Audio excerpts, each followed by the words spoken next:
इस बार सिर्फ सुरा नहीं मिली, इस बार एक माँ ने अपनी जान देकर अपनी बेटी लौटा दी। रिहाना अकेली 5 हथियारबंद लोगों के बीच फंस जाती है। गोद में मासूम सुरा, आंखों में डर, दिल में बस एक ही दुआ, गौरी शिवाय जल्दी आओ। गोली चलती है, रिहाना घायल हो जाती है, लेकिन फिर भी सुरा को सीने से लगाए रखती है। और जब गौरी शिवाय पहुंचते हैं तो उन्हें अपनी बेटी मिलती है, लेकिन उसी पल रिहाना टूट चुकी होती है। खून से सना हाथ, होठों पर हल्की मुस्कान और आंखों में अपने राज की परछाई। रिहाना आखिरी सांसों में कहती है, राज, मैंने वादा पूरा कर दिया, हमारी सुरा सुरक्षित है।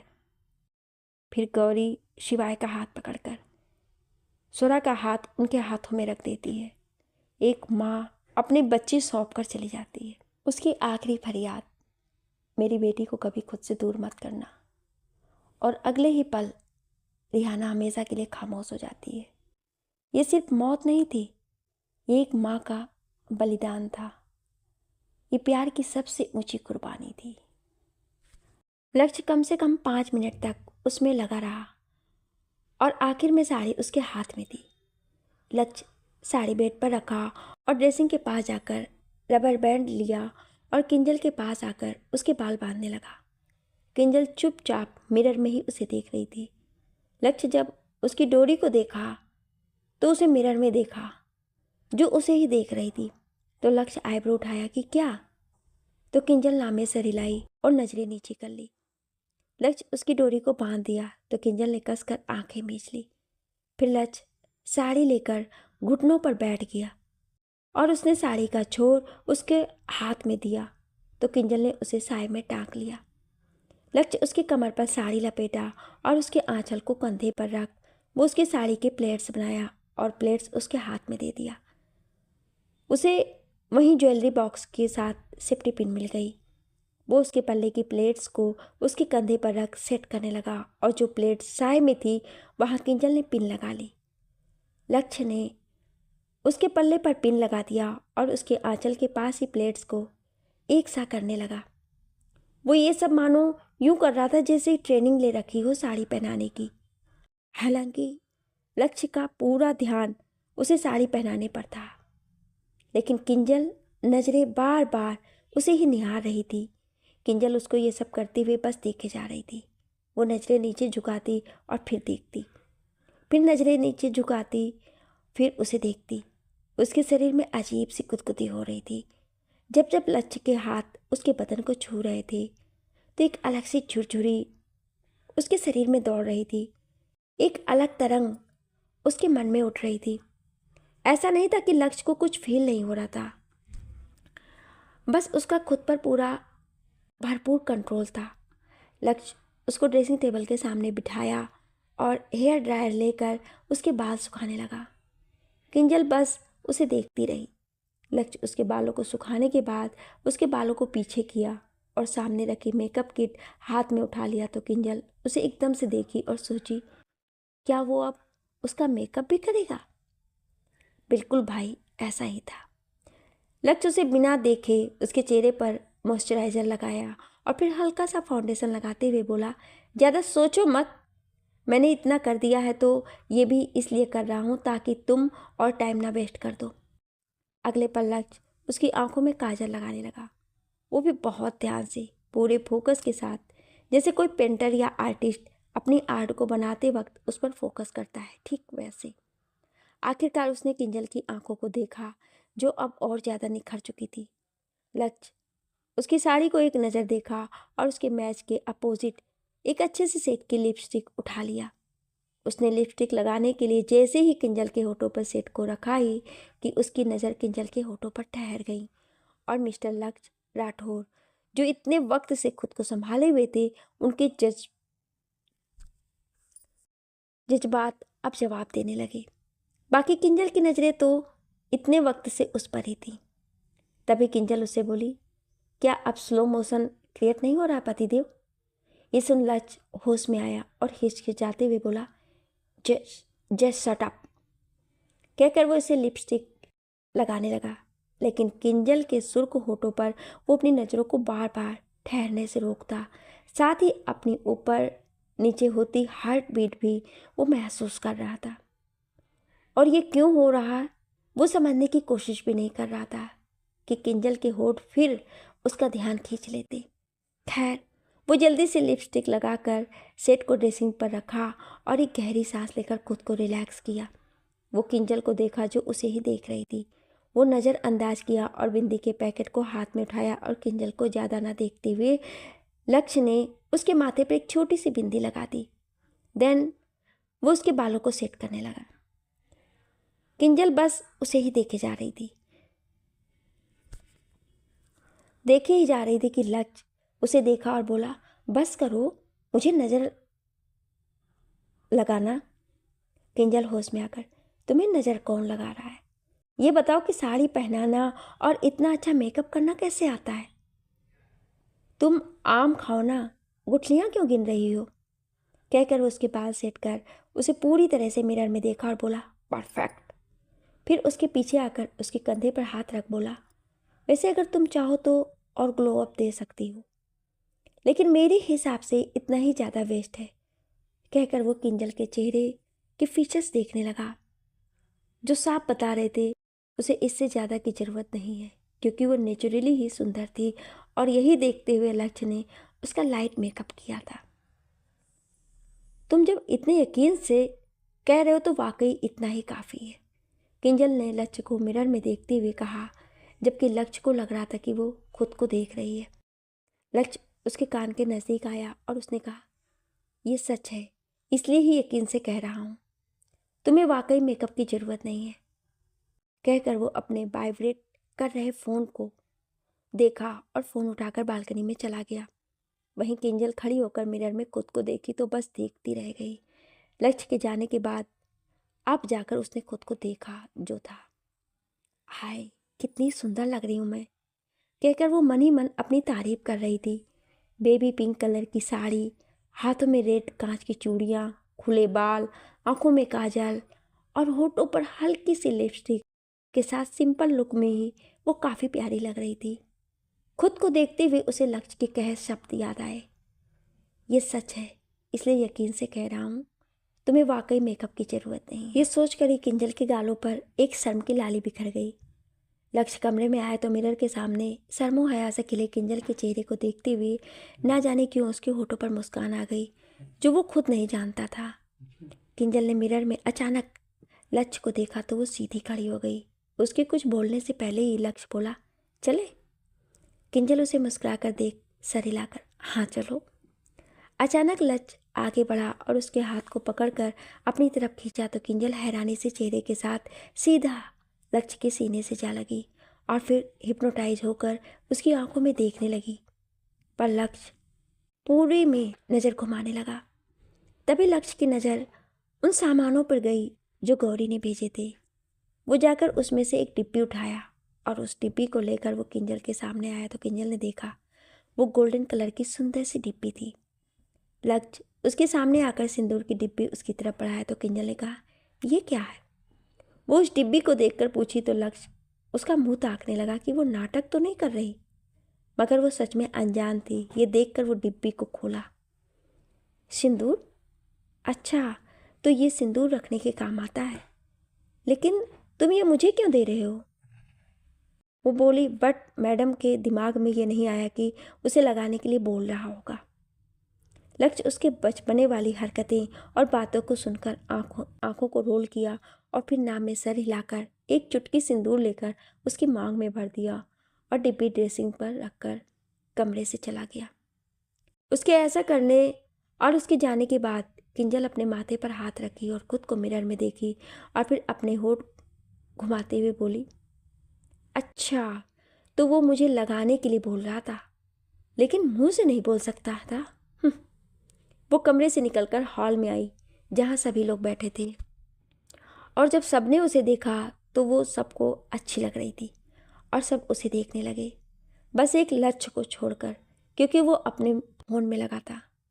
सभी ने एक नज़र लक्ष्य को देखा और किंजल को, और लक्ष्य को देखते हुए अजीब से एक्सप्रेशन दिए, जिसके बाद वो सब बातों में लग गए। लेकिन उन्हें क्या पता ये श्रृंगार का नूर खुद लक्ष्य ने ही उसे दिया था। थोड़ी देर बाद सभी ने ब्रेकफास्ट किया और वापस हॉल में सोफे पर बैठ गए। कुछ देर बाद गौरी, शिवाय, लक्ष्य और किंजल वहाँ से निकल गए।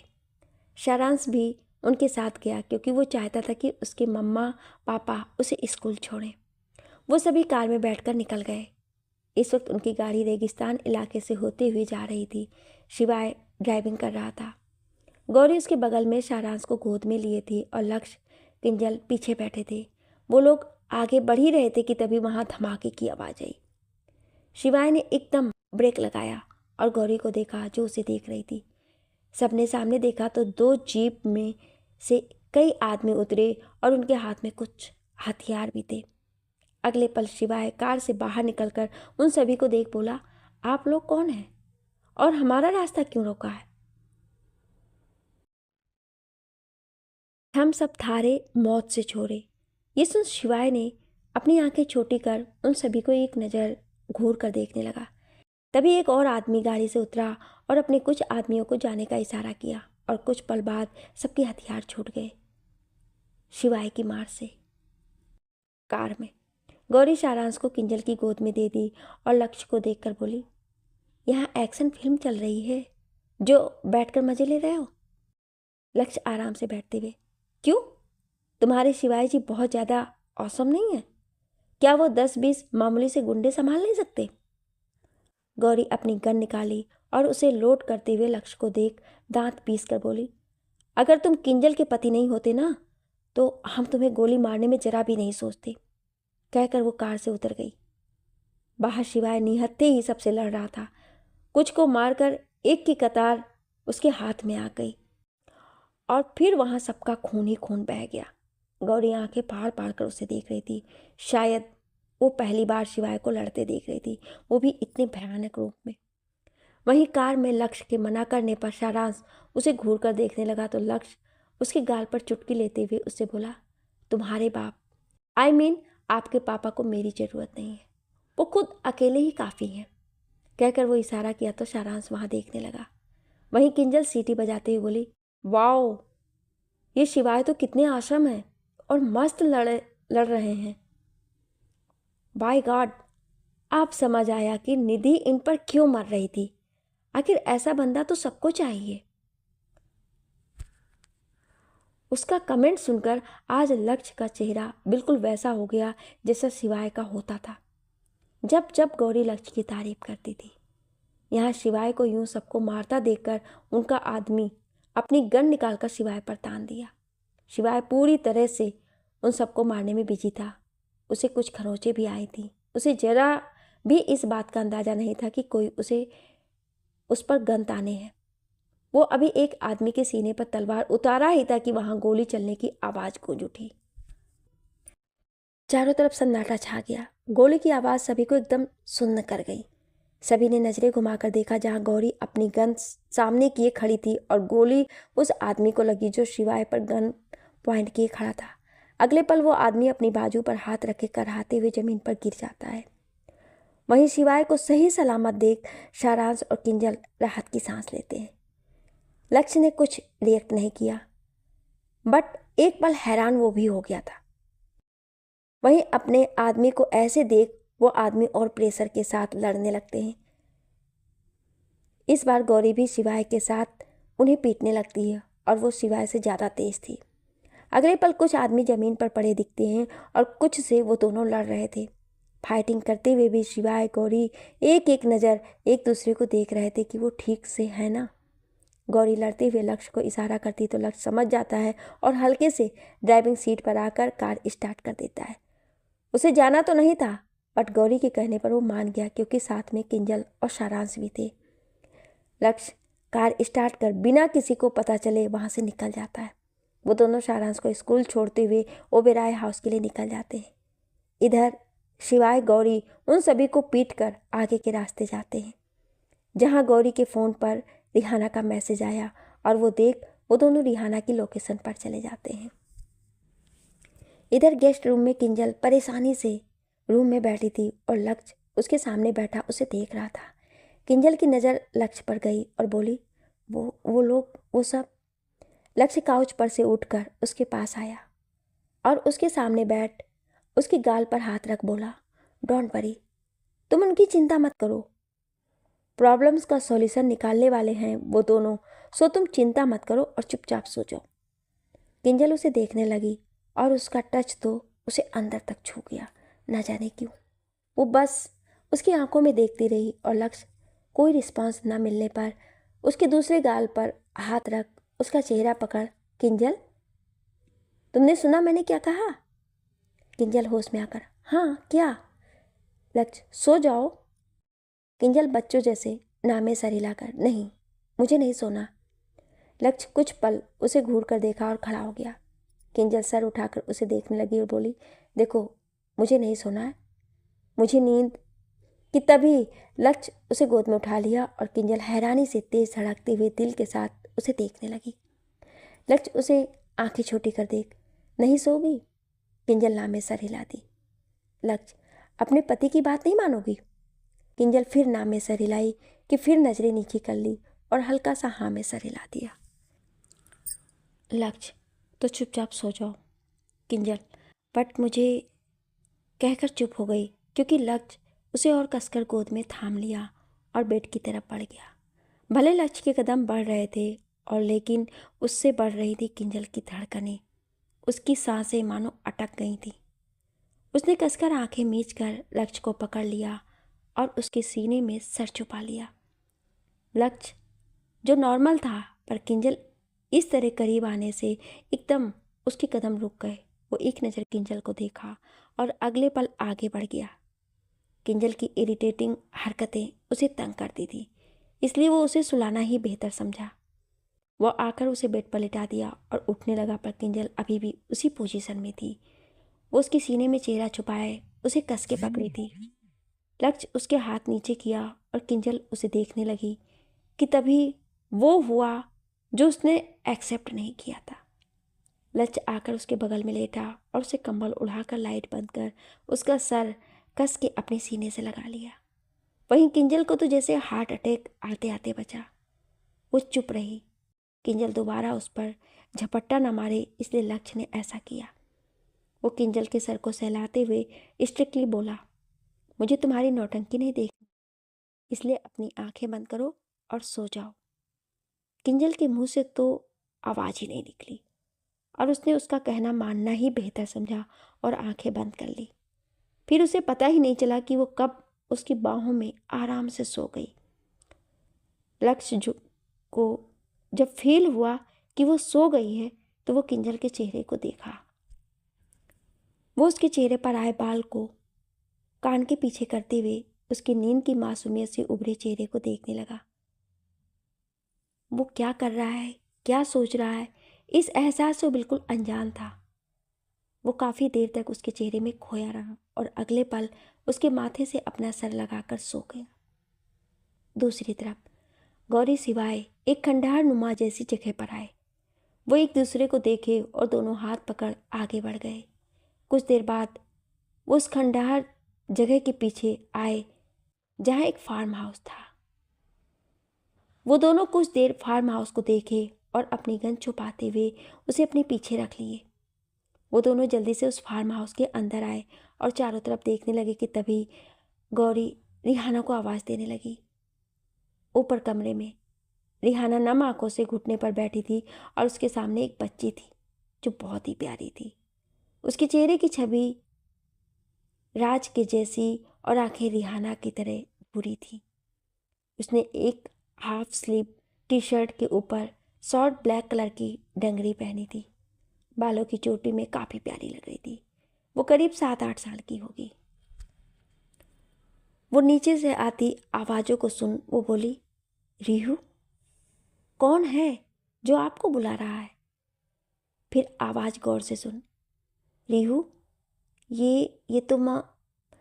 रिहाना अपने आंसू पोंछ, हाँ सोरा, बच्चे, आपकी मम्मा, आपकी गौरी मम्मा है वो। और सोरा इमोशनली, रिहू, मम्मा, गौरी मम्मा, मुझे उनके पास जाना है, मुझे उनके पास ले चलो।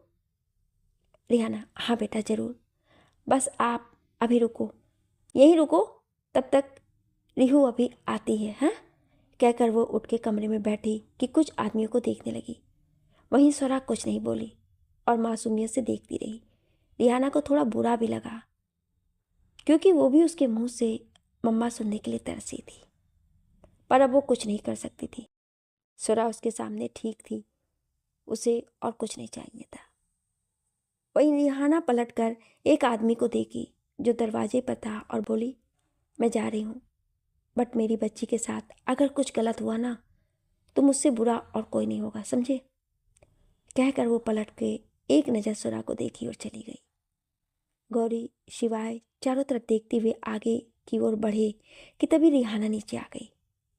उसे देख वो दोनों रुक गए और रिहाना को देखने लगे जो शांत थी। गौरी वहीं पर खड़े उसे देख बोली, रिहाना, रिहाना, स्वरा, स्वरा कहाँ है? हमें मिलना है उससे, कहाँ है वो? शिवाय, हाँ रिहाना, स्वरा कहाँ है? हमें देखना है उसे, ना जाने कब से तरस रहे थे हम, बताओ कहाँ है? रिहाना कुछ नहीं बोल रही थी और चुपचाप खड़ी उन दोनों को देख रही थी। शायद वो मजबूर थी। उसे कोई जवाब ना देता देख गौरी बोली, रिहाना, तुम कुछ बोल क्यों नहीं रही हो? स्वरा कहाँ है? रिहाना अब भी चुप रही और वो दोनों उसे कन्फ्यूजन में देखने लगे। शिवाय, रिहाना, स्वरा कहाँ है? तुम कुछ बोल क्यों नहीं रही हो? हम कुछ पूछ रहे हैं तुमसे। इस बार शिवाय की आवाज़ में स्ट्रिक्टनेस थी। गौरी इमोशनली, रिहाना, प्लीज़ बताओ ना स्वरा कहाँ है? हमें देखना है उसे, वो हम बताते हैं स्वरा कहाँ है। गौरी की बात के बीच में यह आवाज़ आई। शिवाय गौरी दोनों ने उस तरफ देखा जहाँ सुहासिनी जी, मिस्टर मेहरा और मिस्टर एंड मिसेस ठाकुर, वहीं मिस्टर मेहरा के हाथ में गन भी थी। शिवाय गौरी उन्हें देखने लगे और समझ गए कि क्यों रिहाना कुछ बोल नहीं रही थी। उन दोनों ने रिहाना को देखा जो बिल्कुल शांत थी और अब उसकी आंखों में पानी भर आया। गौरी ने गुस्से से सुहासिनी जी को देखा तो वो मुस्कुरा दी। वहीं शिवाय उन्हें घूरने लगा। गौरी सुहासिनी जी के सामने आकर, आप लोगों में थोड़ी सी भी शर्म लिहाज नहीं है? आखिर चाहती क्या हैं आप? किसी को चैन से जीते हुए देखना बर्दाश्त नहीं होता है ना आपसे? देखिए, हमें हमारी स्वरा लौटा दीजिए, वरना। सुहासिनी जी बीच में, वरना? वरना क्या कर लोगी आप?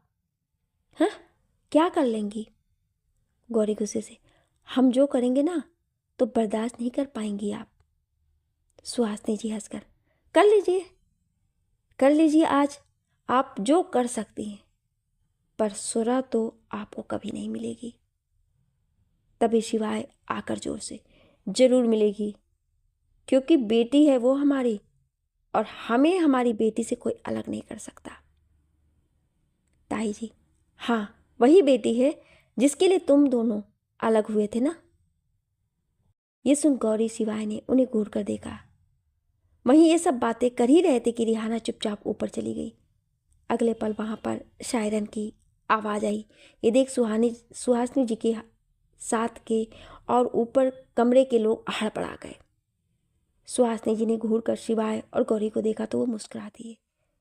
वहीं ऊपर कमरे के वो सारे आदमी जल्दी से नीचे आ गए और भागने लगे, पर तब तक पुलिस वहां आ गई और वो सब अपनी अपनी जगह पर रुक गए। वहीं ऊपर रिहाना जल्दी से सुरा को गोद में उठाई और खिड़की की तरफ आ गई जहां से एक रस्सी थी जो उसने पहले ही बांध रखी थी। वो सेफ्टी से सुरा को लेकर खिड़की से नीचे आकर चली गई। वहीं नीचे पुलिस ने सभी लोगों को अरेस्ट कर लिया। गौरी शिवाय ने उन्हें अरेस्ट करने को और कड़ी से कड़ी सजा सुनाने को कहा। पुलिस सुहासिनी जी के साथ उन सभी को अरेस्ट कर ली और वहां से लेकर चली गई। गौरी शिवाय को एकदम सुरा और रिहाना का ख्याल आया और वो ऊपर कमरे में गए, पर उन्हें ना सुरा दिखी ना रिहाना। वो दोनों रिहाना को आवाज़ देने लगे और पूरे में ढूंढने लगे, पर कुछ फायदा नहीं हुआ। शिवाय की नज़र खिड़की पर गई और उसने रस्सी को हाथ में लेकर देखा और अगले पल उसकी आंखों में गुस्सा भर आया। वहीं उसे ऐसे देख गौरी उसके पास आई और उसने भी उसको देखा, फिर एक दूसरे को, और दोनों को समझने में देर नहीं लगी। शिवाय गौरी को देख, गौरी, रिहाना वो सुरा को लेकर चली गई। गौरी कुछ सोची, फिर उसे शांत करवाते हुए, नहीं नहीं शिवाय रिलैक्स, रिहाना ऐसी नहीं है, जरूर कोई बात है इसलिए वो गई, वरना ऐसे सुरा को लेकर नहीं जाएगी। शिवाय रस्सी को झटक कर, तो अब क्या करें हम? गौरी, हम चलते हैं और उसे ढूंढते हैं, वो ज़्यादा दूर नहीं गई होगी, कहकर वो जल्दी से बाहर निकली और शिवाय उसके पीछे। वो दोनों नीचे आए जहाँ कुछ पुलिस वाले खड़े थे, क्योंकि गौरी उन्हें रुकने को कहा था। गौरी आकर उन्हें सब बताती है और फिर वो दोनों पुलिस जीप में बैठकर निकल जाते हैं। दूसरी तरफ एक खंडहर नुमा जगह पर काफ़ी अंधेरा था। वहीं रिहाना शुरा को गोद में लिए जा रही थी। उसके चेहरे पर काफ़ी घबराहट और आंखों में आंसू थे। वो बिना रुके आगे जा रही थी, साथ ही वो एक नज़र पीछे देखते हुए भी जा रही थी। अगले पल वो आकर एक पत्थर के पीछे आकर बैठ गई और उसने खुद को और सुरा को अच्छे से छुपा लिया और कवर कर लिया। सुरा बस कन्फ्यूजन में रिहाना को देख रही थी। वहीं रिहाना एक एक सेकंड बाद पत्थर से पीछे सर निकाल कर देख रही थी। अगले पल उसे कुछ कदमों की आहट सुनाई दी, जिससे रिहाना डर गई और उसने और अच्छे से खुद को और सुरा को ढक लिया। वहाँ पर एक साथ 5 आदमी आए। उनमें से एक के हाथ में गन भी थी। वो सब चारों तरफ देख रहे थे। वहीं गन वाला आदमी, कहाँ गई है ये? बचकर जानी नहीं चाहिए, देखो और ढूंढो उसे, यहीं कहीं होगी, कहकर वो अपने आदमियों को भेजा। वो सब चारों तरफ देखने लगे और गन वाला आदमी भी ढूंढने लगा। वहीं पत्थर के पीछे रिहाना की आंखों में आंसू बहे जा रहे थे। उसने कस के सुरा को अपने सीने से लगा रखा था। वो बस प्रार्थना कर रही थी। साथ ही वो मन में बोली, गौरी, शिवाय, कहाँ हो तुम दोनों? प्लीज़ जल्दी आओ, यहाँ ज़रूरत है हमें तुम्हारी, ज़रूरत है तुम्हारी सुरा को, तुम्हारी ज़रूरत है, प्लीज़ कम हियर, कहाँ हो तुम? तभी किसी ने उसकी बाजू पकड़ ली। रिहाना ने डरकर एकदम झटके से ऊपर देखा और वो काफ़ी ज़्यादा डर गई। वहीं वो आदमी, अरे देखो ये रही, मिल गई ये, कहकर उसे खींचकर बाहर सामने लाया। सुरा काफ़ी डर गई। वहीं रिहाना ने और कस के उसे अपने सीने से लगा लिया। वहीं वो आदमी उसकी तरफ कदम बढ़ाने लगे और रिहाना डरते हुए पीछे होने लगी। अगले पल वो मुड़ी और भागने लगी कि तभी वहाँ गोली चलने की आवाज़ आई और रिहाना के कदम एकदम रुक गई। वहीं एक और आवाज़, हैंड्स अप। वो सभी आदमी हड़बड़ा गए, पर उससे पहले पुलिस आ गई और उन्हें चारों ओर से घेर लिया। वहीं गौरी, शिवाय भी आ गए और रिहाना थोड़ा सा लड़खड़ा के पीछे पलटी। उसकी आंखों से आंसू बह गए और उसने सुरा को देखा जो बेहोश हो गई थी। रिहाना ने उसे अपने सीने से लगाकर उसके माथे को चूम लिया। नहीं, गौरी शिवाय की नज़र रिहाना पर पड़ी तो वो दोनों एक दूसरे को देख एकदम बढ़कर उसकी तरफ आए। रिहाना ने उन दोनों को एक अलग सी मुस्कान के साथ देखा। वहीं गौरी जल्दी से रिहाना के सामने आकर सुरा को देख नम आंखों से, सुरा? रिहाना उसे देख हाँ में सर हिलाती और सुरा को उसकी ओर की। वहीं गौरी के साथ शिवाय ने भी सुरा को थाम लिया। वो दोनों उसे अपनी गोद में लेकर कस के अपने सीने से लगा लेते हैं। आखिर वो कितने सालों से उसके लिए तरसे थे। उन दोनों की आंखों में आंसू थे और वो कस के उसे अपने सीने से लगाए हुए थे। वहीं रिहाना नम आंखों से हल्की सी मुस्कान लिए उन्हें देख रही थी। वहीं अगले पल गौरी रिहाना को देख कंफ्यूज हो जाती है। वो कुछ अलग ही एक्सप्रेशन के साथ सुरा को देख रही थी। गौरी के कुछ भी बोलने से पहले रिहाना मुस्कुराकर बोली, मैंने अपनी रिस्पॉन्सिबिलिटी पूरी की गौरी, मैंने सुरा को ढूंढ लिया और देखो वो तुम्हारे पास है, अब मुझे और कुछ नहीं चाहिए। गौरी शिवाय ने कन्फ्यूजन में उसे देखा और गौरी ने कहा, हाँ पर तुम ऐसे क्यों कह रही? तभी रिहाना हल्का सा लड़खड़ाते हुए आगे आई और सुरा के सर पर हाथ फेर कर बोली, सुरा, तुम्हारी रीहू तुमसे बहुत प्यार करती हैं और वो हमेशा करती रहेंगी और हमेशा तुम्हारे पास रहेंगी। आई लव यू बच्चा, लव यू फॉर मम्मा। शिवाय और गौरी को उसकी बातें समझ नहीं आती हैं। वो दोनों एक दूसरे को देखते हैं और कुछ भी कहते कि उससे पहले ही रिहाना का सर घूमने लगता है और उसका बैलेंस बिगड़ जाता है। वो गिरने लगती है कि तभी शिवाय गौरी एकदम उसे पकड़ लेते हैं। गौरी रिहाना का हाथ पकड़, रिहाना, रिहाना तुम ठीक हो? क्या हुआ तुम्हें? तभी उसकी नज़र शिवाय के हाथ पर गई जो पूरा पूरा खून से सना हुआ था और वो हैरानी से अपने हाथ को देख रिहाना को देख रहा था। वहीं गौरी ये देखा हैरानी से रिहाना को देखती है जिसके चेहरे पर हल्की सी मुस्कान थी और वो एकदम गिरने लगती है कि शिवाय उसे संभालते हुए नीचे बैठ जाता है और गौरी भी। रिहाना सुरा को देख शिवाय और गौरी को देखती है और वो दोनों हैरानी से उसकी कंडीशन को। गौरी रिहाना को देख बोली, रिहाना ये कैसे? तुमने कहा क्यों नहीं हमें? फिर शिवाय से, शिवाय इसे जल्दी से हॉस्पिटल ले चलिए। शिवाय हाँ में सर हिलाकर रिहाना को उठाता कि वो उसका हाथ पकड़ रोक देती है और दोनों उसे देखने लगते हैं। रिहाना उनका हाथ पकड़, नहीं मुझे कहीं नहीं जाना, मैं ठीक हूँ। गौरी परेशानी से, नहीं रिहाना तुम ठीक नहीं हो, कितना खून बह रहा है। रिहाना, रिहाना प्लीज़ अंडरस्टैंड, गोली लगी है तुम्हें, प्लीज़ हॉस्पिटल।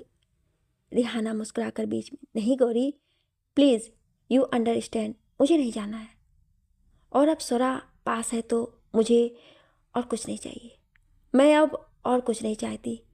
कि तभी वो चुप हो जाती है और सामने देखने लगती है।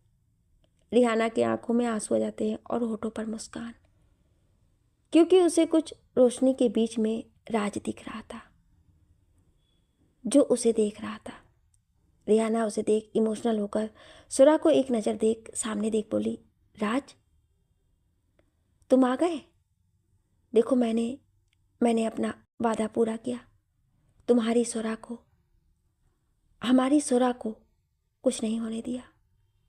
तुम चाहते थे ना कि सुरा बिल्कुल सेफ रहे और खुश रहे, तो देखो राज सुरा बिल्कुल ठीक है, पास है, और अब जब सुरा है तो मुझे और कुछ नहीं चाहिए, मुझे अब किसी की चाहत नहीं।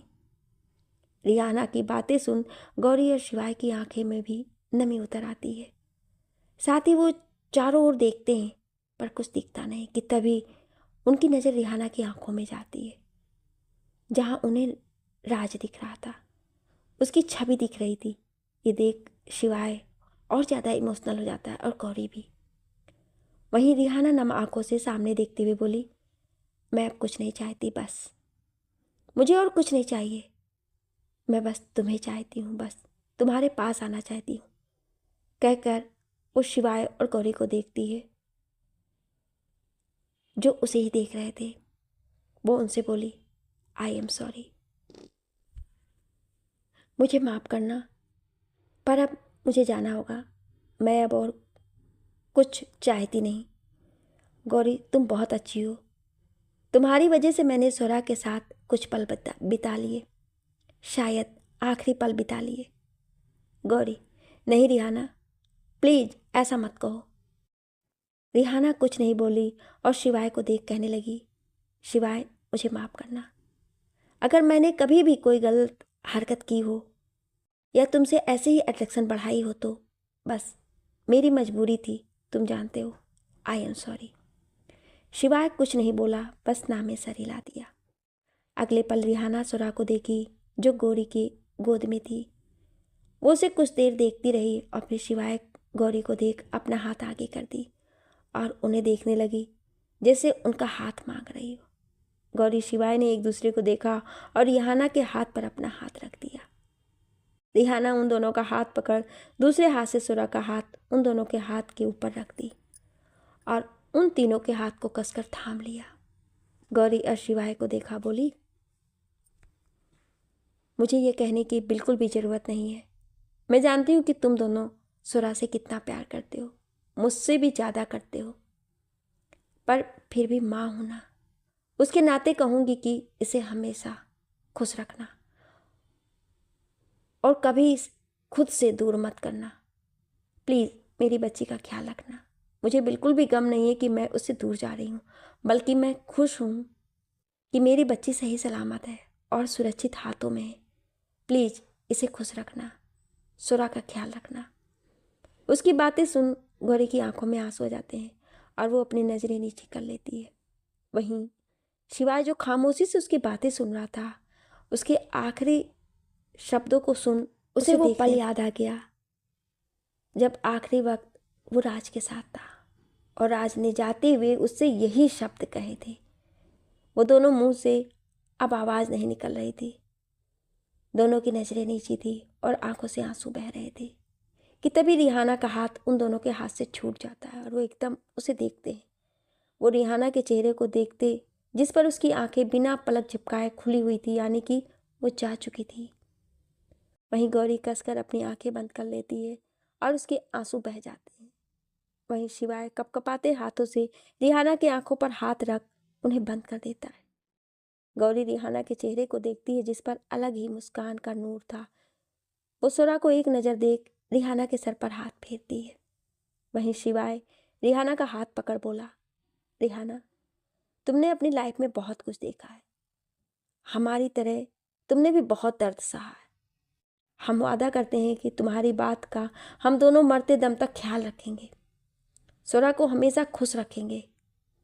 गौरी उसका सर सहलाकर, तुम्हारी सुरा को कभी उदास नहीं होने देंगे, हमेशा उसे प्यार करेंगे, शारांश की तरह इसे भी हमें सीने से लगा कर रखेंगे, शारांश से भी ज़्यादा इसे प्यार करेंगे, सुरा का हमेशा ख्याल रखेंगे। क्या रिहाना की कुर्बानी व्यर्थ जाएगी? क्या गौरी शिवाय सच में सुरा को माँ की कमी महसूस नहीं होने देंगे? और क्या राज की आत्मा को आखिरकार सुकून मिलेगा? कमेंट में ज़रूर लिखें, लाइक करें, सब्सक्राइब करें। अगला पार्ट दिल तोड़ देगा। Thank you.